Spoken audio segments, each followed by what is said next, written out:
Yesu Kristo nashimye inshuti z'umusaraba. Nongeye kubifuriza icyumweru cyiza. Uyu munsi ni umunsi wa 213 dusoma Bibiliya. Uyu munsi rero dukomeje dusoma, turahera mu gitabo cy'umuhanuzi Mika. Reka dusome mu izina rya Yesu. Mika igice cya mbere. Imana irakarira abayuda kuko baramye ibigirwamana. Ijambo ry'Uwiteka ryaje kuri Mika umunyamoresheti ku ngoma ya Yotamu na Ahazi na Hezekiya abami b'Ubuyuda, ry'ibyo yeretswe by'i Samariya n'i Yerusalemu.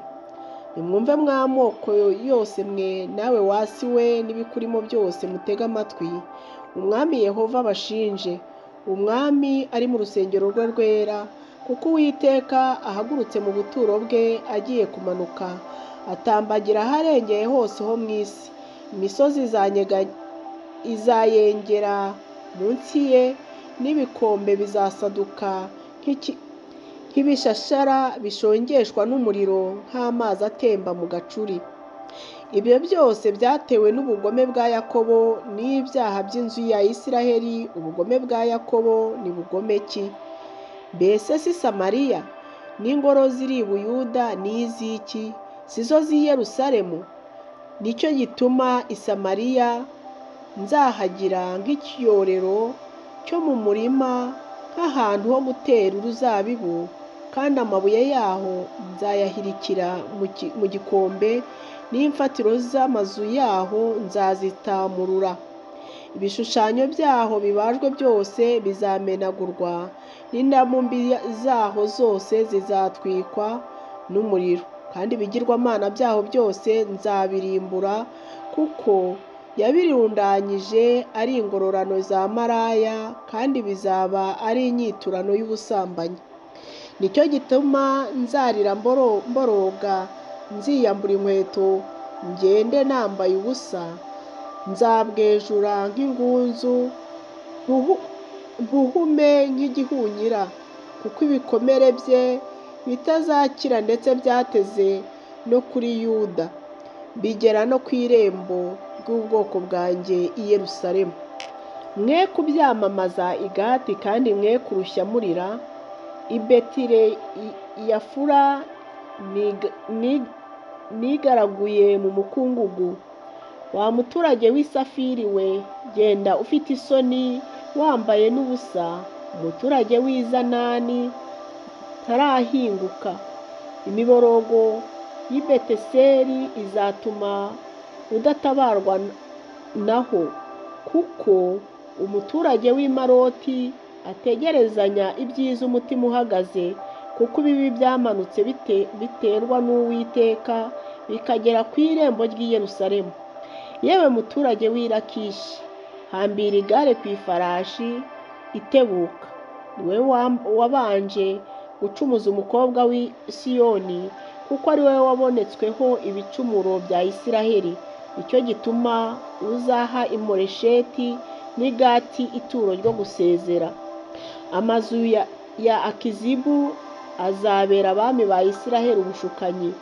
Nawe muturage w'i Mareshi we, nzakuzanira wo kuguhindura ubwiza bwa Isiraheli buzagera no muri Adulamu.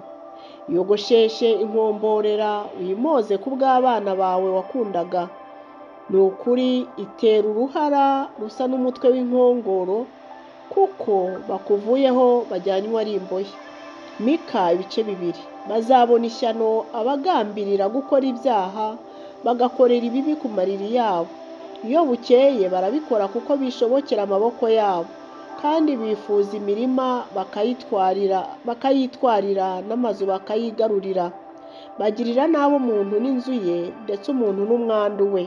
Nicyo gituma Uwiteka avuga ati, dore ngambiriye guteza uyu muryango icyago, ntabwo muzagikira cyangwa ngo mwongere kugendana umujindiro, kuko icyo gihe kizaba ari igihe kibi.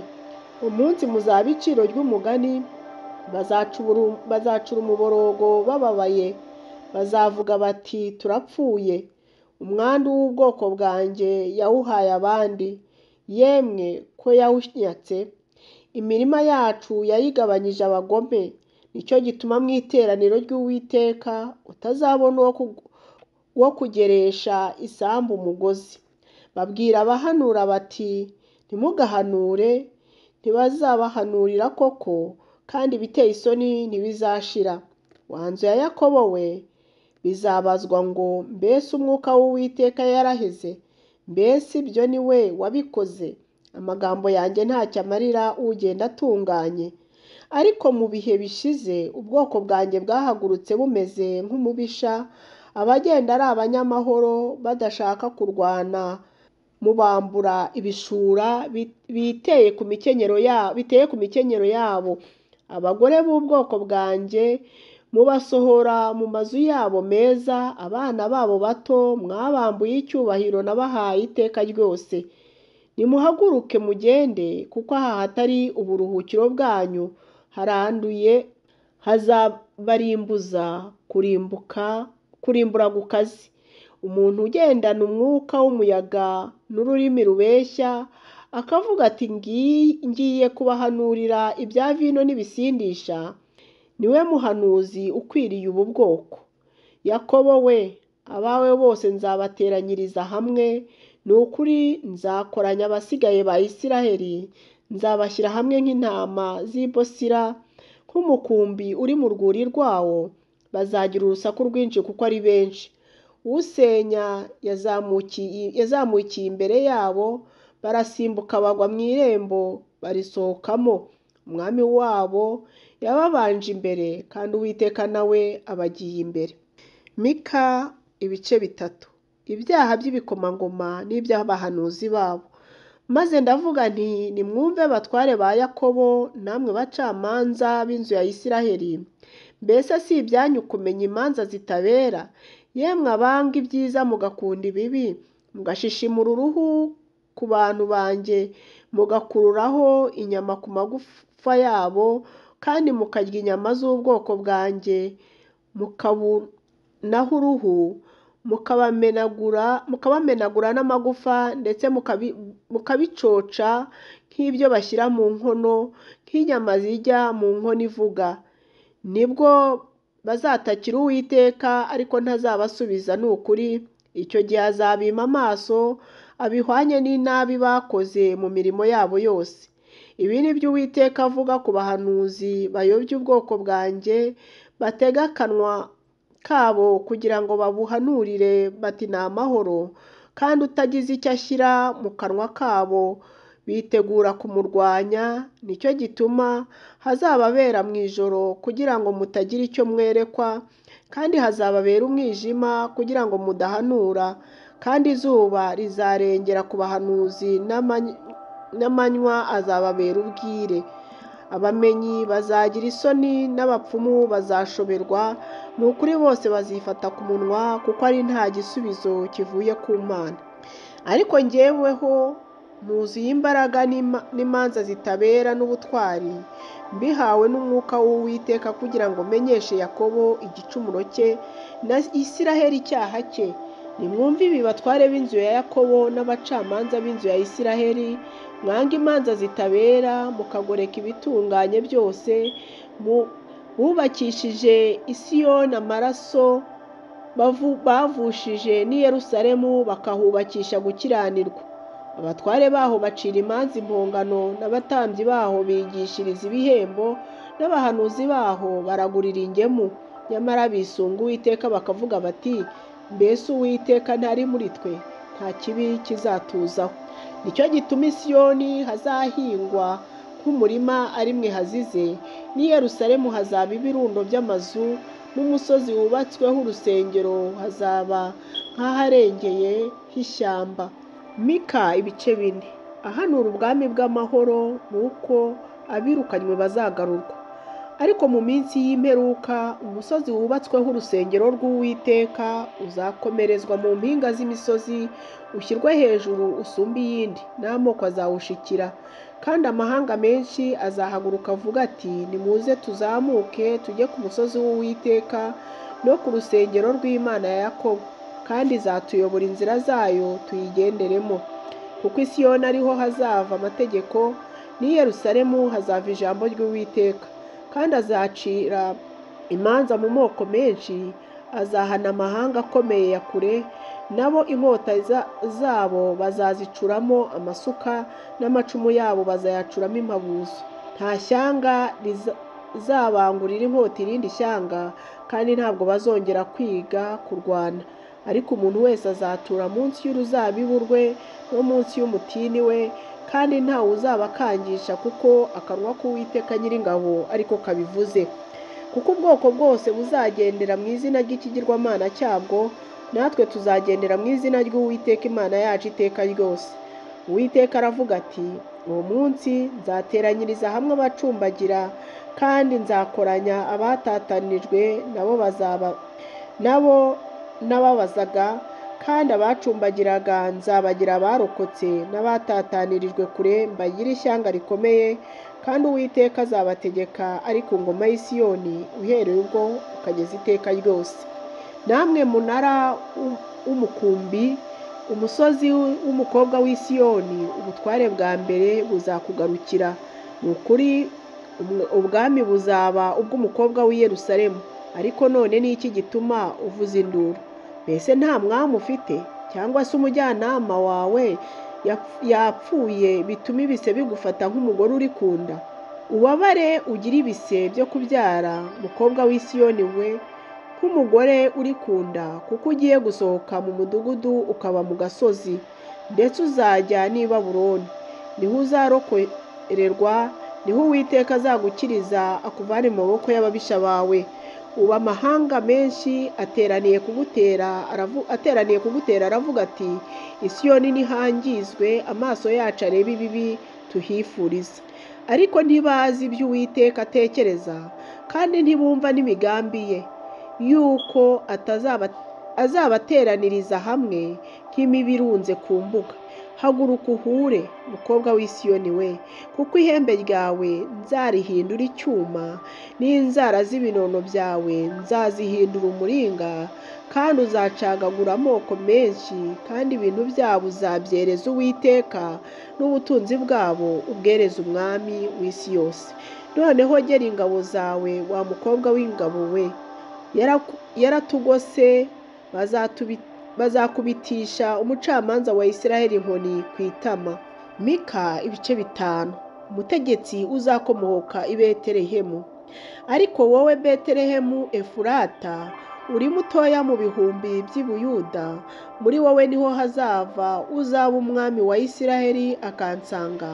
Imirambagirire ye niyiteka uhereye kera kose. Nicyo gituma azaba atanga kugeza igihe uri ku nda azabyarira, kandi abasigaye bo muri bene se bazagarukira Abisiraheli. Azakomera aragira umukumbi we, afite imbaraga z'Uwiteka n'icyubahiro cy'izina ry'Uwiteka Imana ye, kandi nabo bazakomera, kuko icyo gihe azaba akomeye kugeza ku mpera z'isi. Kandi uwo muntu azatubera amahoro.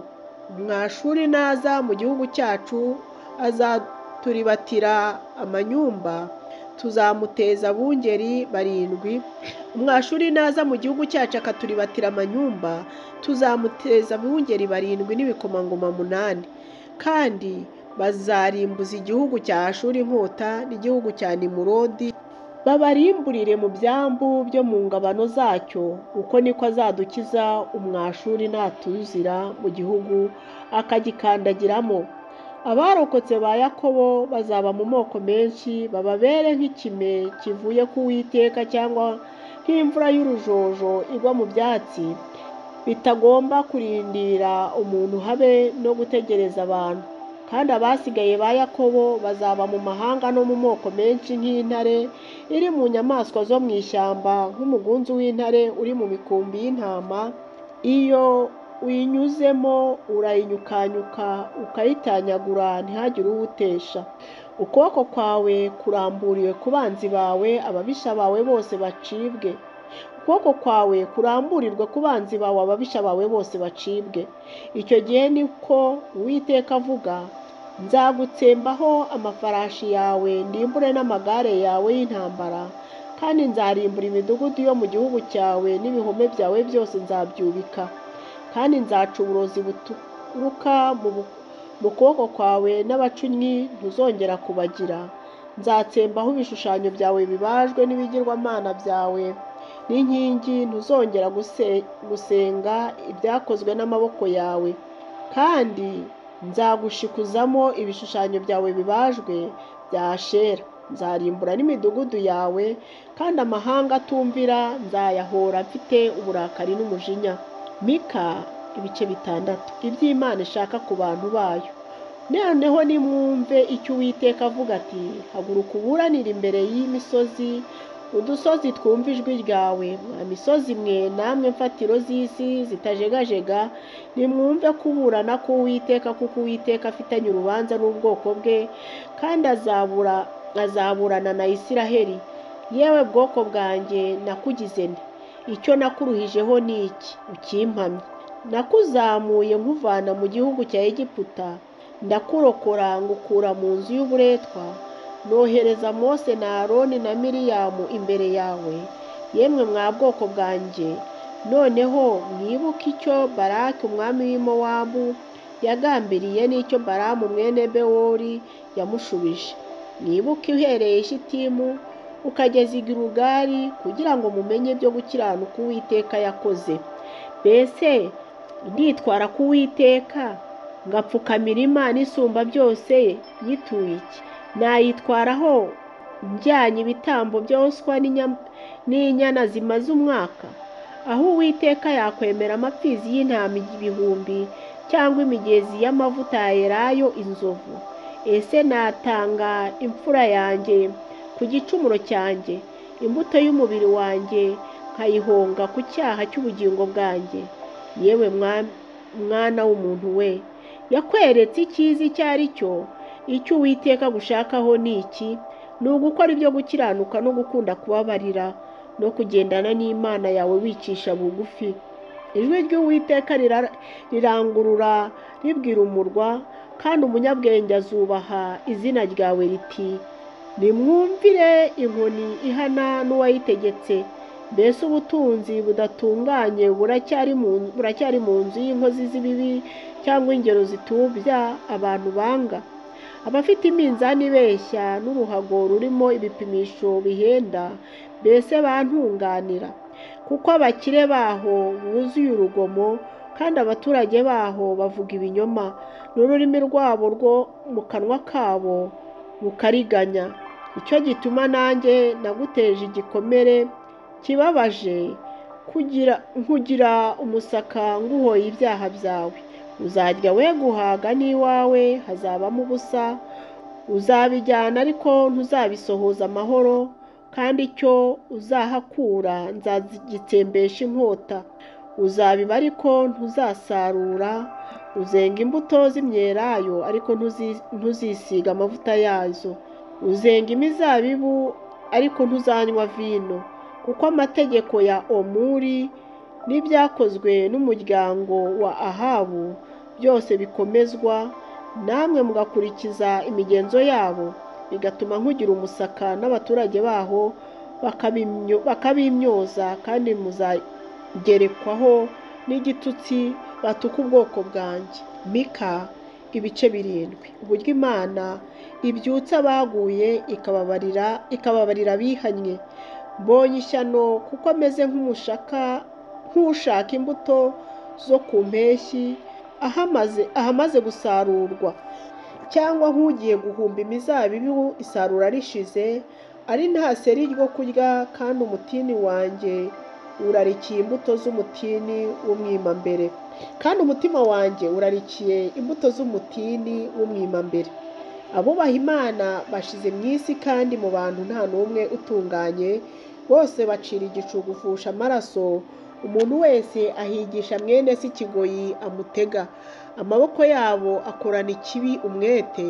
Igikomangoma cyaka amaturo, nawe umucamanza agahongesha. N'umuntu ukomeye yerura irari ry'ibibi riri mu mutima we. Uko niko bahuriza imigambi yabo hamwe.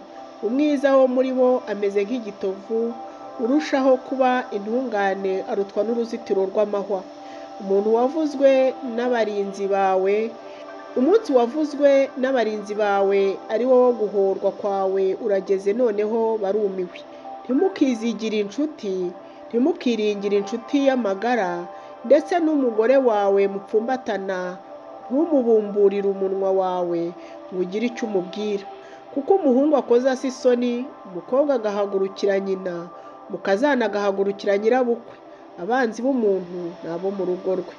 Ariko njyeweho nzahoza amaso ku Uwiteka, nzategereza Imana impe agakiza, Imana yanjye izanyumvira.